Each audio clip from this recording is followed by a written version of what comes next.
Olá, meus irmãos, tudo bem com vocês? Quero trazer hoje aqui no canal Nova Aliança uma mensagem sobre a blasfêmia. A blasfêmia contra o Espírito Santo. Em Marcos 3, o Messias disse que esse é o único pecado que não tem perdão. Você que está assistindo, você sabe o que é isso? Você consegue compreender de fato o que é blasfemar contra o Espírito Santo? Tem muitas pessoas que blasfemam contra o Espírito Santo o dia todo, mas acreditam que não estão blasfemando. Por quê? Porque estão fermentados, estão remendados, estão, como o Messias disse, com odre velho tentando colocar vinho novo e não dá. Não suporta, o odre não suporta. Tem muita gente usando roupa velha querendo remendar pano novo, ou pano novo querendo remendar pedaços velhos, que representa essa confusão que está na mente das pessoas hoje sobre velha e nova aliança. E com isso não compreendem e vivem uma vida de blasfêmia. O duro é descobrir que só estão blasfemando contra o Espírito Santo quando chegar diante do Criador do Universo. E aí pode ser tarde. Esse vídeo, quem sabe, pode abrir o seu entendimento quanto a isso. No capítulo 3 de Marcos, o Messias fala que qualquer tipo de pecado, no verso 29 ele fala, tem perdão. Porém, quem blasfemar contra o Espírito Santo nunca obterá perdão. Nunca. No verso 30, ele explica o que é a blasfêmia. Ele fala aqui, que ele disse isso, no verso 29, que não há perdão para o pecado de blasfêmia. Por quê? Porque aqueles homens estavam dizendo que ele tinha espírito imundo. O Messias, de acordo com as Escrituras, ele era o Emanuel. Não foi isso que foi dito? Que ele carregaria nele o Altíssimo. Muitas pessoas, quando falam Emanuel, não têm essa compreensão que o Deus conosco está se referindo ao Criador do Universo, lá em Israel naquela época, falando com o povo pessoalmente através do templo que ele utilizou, que era o corpo do ungido. Em Malaquias capítulo 3, lá é explícito que o próprio Criador, por intermédio da boca do profeta, diz: eu virei a vós, ocuparei um templo, prestarei conta com vocês, falarei a verdade, falarei o que precisa ser dito, e vocês não gostarão. Lá ele deixa tudo isso muito claro. Serão como fogo nos ouvidos, ou seja, confirmando o que João fala também lá, no batismo, quando é perguntado a ele por que ele batizava, E ele fala: não se preocupem com o meu batismo, mas se preocupem com o batismo daquele que virá, e batizará com o Espírito Santo, ou seja, trará a verdade do Pai. Quem crer se salvará, que é isso que fala depois: aquele que crer e for batizado será salvo. Está se referindo a crer ao quê? A compreender a palavra do Messias e praticar. Quem compreender a palavra dele e praticar o que ele vai falar, vai se salvar. Quem não compreender ou não quiser dar crédito, será batizado com batismo com fogo, ou seja, é o que ele fala, fogo nos ouvidos. A pessoa não vai mais conseguir ouvir a voz do Espírito Santo, porque o Pai vai ali colocar fim ao contato que ela tem. Por isso que ele fala, inclusive na parábola dos talentos, quem tem será dado mais. Que é o quê? Quem tem o quê? Quem ouve a voz do Pai, quem se relaciona com ele, quem dá crédito à sua palavra, o Pai dará então riquezas a essas pessoas. Não são riquezas terrenas, é claro, é o seu Espírito Santo essa riqueza.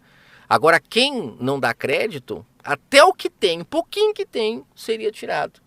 A pessoa não conseguiria mais se conectar, o Espírito Santo não teria liga com essa pessoa, ela estaria vivendo totalmente desligada do Pai, vivendo uma vida do quê? De blasfêmia, porque a blasfêmia é justamente isso, é uma pessoa que não está conectada ao Espírito Santo. O Espírito Santo na Velha Aliança, ele era derramado sobre algumas pessoas por medida, como fala João, acho que no capítulo 3 de João. Sobre o Espírito Santo, é muito interessante a gente parar para analisar que esse Espírito Santo é o Espírito do Santo, do próprio Pai, que o Pai dava a alguns homens para que eles pudessem então serem iluminados, trazer a verdade pura do Pai plena em meio ao mundo de escuridão, de trevas, de pessoas que não compreendiam, não tinham relacionamento com o Pai. Mas até a vinda do justo, que trouxe a verdade do Pai, o Pai tolerava as pessoas viverem em trevas. Mas a partir do momento que a luz do mundo ela é trazida, que é a palavra do Pai pura e que foi dada pelo Filho, por isso que fala nas Escrituras que ele e o Pai era um, tudo que o Pai lhe dava para falar, ele falava de forma pura, não contaminada. Você vê que lá em Lucas 16, quando ele fala da parábola do mordomo, lá ele fala que aqueles homens foram desapossados porque misturaram as coisas do pai a mamon. Tem muito líder que usa esse contexto para falar para o povo, mas não. Lá é pros líderes religiosos que ele está falando. Qualquer líder religioso que diz que está falando por intermédio do Criador do Universo, mas ele ganha, que seja R$1, ou qualquer moeda que seja, em qualquer país do mundo, se ele lucra, ele está colocando na mensagem do Pai sujeira. Ele pode estar colocando. Por isso que o Messias deu a ordem para dar de graça. Por isso que o Messias não tinha onde repousar a cabeça. Por quê? Porque é muito nítido que isso era necessário para que ele não contaminasse, não colocasse suas intenções na palavra do Pai. E aqueles homens da velha aliança, por colocarem suas intenções, eles davam migalha para o povo, sendo que eles recebiam o pão. Na parábola do rico Lázaro, o Messias deixa isso claríssimo. Quando ele fala que aqueles homens estavam ricos, o Pai deu pão para eles, a palavra pura, mas o povo estava doente porque o que chegava no povo eram só as migalhas. Então o Pai desapossa. Então temos que tomar muito cuidado com homens que lucram para falar da verdade do Pai, porque eles podem estar contaminando. Mas existe um grande detalhe também, que é mais forte ainda do que isso, é que na velha aliança, sim, o Pai precisava dar a porção do seu Espírito Santo para algumas pessoas que eram chamadas de ungidas e tudo mais. Ungidas por quê? Porque tinha o Espírito Santo nelas, consagradas, com o sagrado nelas. Mas o Filho, que recebeu a plenitude do Espírito Santo, ele, ao ser crucificado pelos homens, ali naquele momento, quando os homens o colocam no madeiro, eu já falei sobre isso aqui no canal, eles estavam assinando, né, que estavam, como que eu posso dizer, desfazendo o contrato que foi feito lá no passado com Abraão. Eles assinaram isso quando crucificaram o Messias. Por quê? Se o Messias era o Deus conosco, era o Pai, o Altíssimo, falando com eles, e eles estavam desacreditando do que ele falava, que inclusive em Marcos 3, isso fica claro no verso 30, eles diziam que ele tinha espírito imundo. Então, eles não reconheceram. Em João 8, o Messias fala sobre isso também. Eles não reconheceram que ali era o Criador do Universo. E olha aqui, mais claro do que o Messias deixava para eles, que ali era o Pai falando com eles, é impossível. Tanto é que em vários momentos eles pegavam em pedras para tentar apedrejá-lo, porque percebiam que eram com eles que ele estava falando, como por exemplo na parábola da vinha, né? Ali fala que eles pegavam em pedras para apedrejá-lo, e mesmo assim não davam o braço a torcer. Por quê? Porque os seus interesses eram muito grandes. Na parábola do mordomo lá fala que por eles serem avarentos, gananciosos, não deram crédito ao que o Messias falava. Então, quando eles penduram ele no madeiro ali, eles estavam de fato assumindo, nós somos blasfemadores. E lá fala que não teria perdão para eles, justamente por causa disso. Porque não creram na palavra que foi trazida. Aí essa palavra agora, o Pai derrama ela por intermédio do Espírito Santo. Aquele que crê, não necessitando mais de homens para trazer a palavra. Na velha aliança ele precisava de homens. Na nova ele não precisa. O Espírito Santo é que faz a obra. Por isso que fala que onde há liberdade, aí há o Espírito Santo. Liberdade do quê? Liberdade de você não ter que ficar sendo guiado por ninguém. É o Espírito Santo que te guia. E aí você é guiado pelo caminho. Qual caminho? Ele não disse eu sou o caminho. As palavras dele é o caminho. O Espírito Santo, a função dele é nos lembrar, sabe, de como caminhar de forma correta para chegarmos ao Pai, voltarmos ao paraíso. As palavras do Messias veio nos libertar, e o Espírito Santo depois é derramado para nos auxiliar a caminharmos no caminho que é o caminho que nos leva ao Pai. Por isso que fala que a salvação não vem por obras. Chega, não há necessidade mais de praticarmos rituais, nada físico para tentarmos sermos espirituais. Não precisa mais. O que precisamos agora é praticarmos o quê? Aquilo que o Espírito Santo nos guia. Por isso que fala que a salvação é pela fé. A mesma fé que Abraão teve, que não teve guias, não teve liderança, não teve rituais, não teve templo, não teve nada. Simplesmente ouvia a voz do Pai e fazia o que precisava ser feito. Moisés também, Noé e todos aqueles que Paulo fala em Hebreus 11. Homens que o Pai ali utilizou, né, os seus ungidos para que deixassem escrito que foram homens que alegraram a ele. Porque contra toda a humanidade, eles eram livres. Contrariando toda a humanidade, que tinham guias, que tinham reis, que tinham lideranças. O Pai nunca foi a favor da humanidade ter presidente, a humanidade ter reis, príncipes. O Pai nunca concordou com isso. Então o objetivo dele é encontrar pessoas que consigam servi-lo livres de tudo isso. Como? Nas suas práticas do dia a dia, praticando o bem. É uma pena que o sistema fala que isso é tentar se salvar por conta própria, o que é impossível. Se somos carnais, se nós somos sempre pendidos para a carne, como faríamos o bem?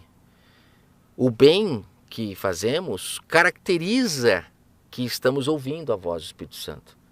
E aí entra essa questão de que o sistema diz que blasfemar é quando você se levanta ou insulta aquilo que é sagrado. Mas o que é sagrado? Se eles mesmos não deixam as pessoas ouvirem o sagrado, que é a voz do Espírito Santo, ficam ainda se colocando como intermediários, pessoas que trazem a palavra do Pai como se o Espírito Santo do Pai não tivesse sido derramado. Falam do Espírito Santo, mas não deixam as pessoas se relacionarem com o Espírito Santo de fato, livres, para que o Espírito Santo possa então fazer a obra. Não, eles se colocam como intermediários. As pessoas têm que segui-los, têm que tê-los como guia. Então significa que nós estamos vivendo de fato uma grande apostasia, uma grande blasfêmia no dia a dia. Porque nós vemos as pessoas ainda vivendo como na velha aliança, quando dependiam de homens para ouvir o Espírito Santo, porque não tinham o Espírito Santo liberado a todos. Era como um sinal Wi-Fi que só alguns tinham a senha. Mas o Messias já não veio, ele já não deu a senha para todos recebermos o Espírito Santo. E como recebemos? Quando cremos nas suas palavras. Quando praticamos o que ele ensinou. E aí automaticamente o Espírito Santo vem e pousa sobre essa pessoa. Se assenta no templo, que é o entendimento. E agora conduz essas pessoas pelo caminho correto. Mas infelizmente as pessoas tiraram o Espírito Santo para assentar no lugar quem?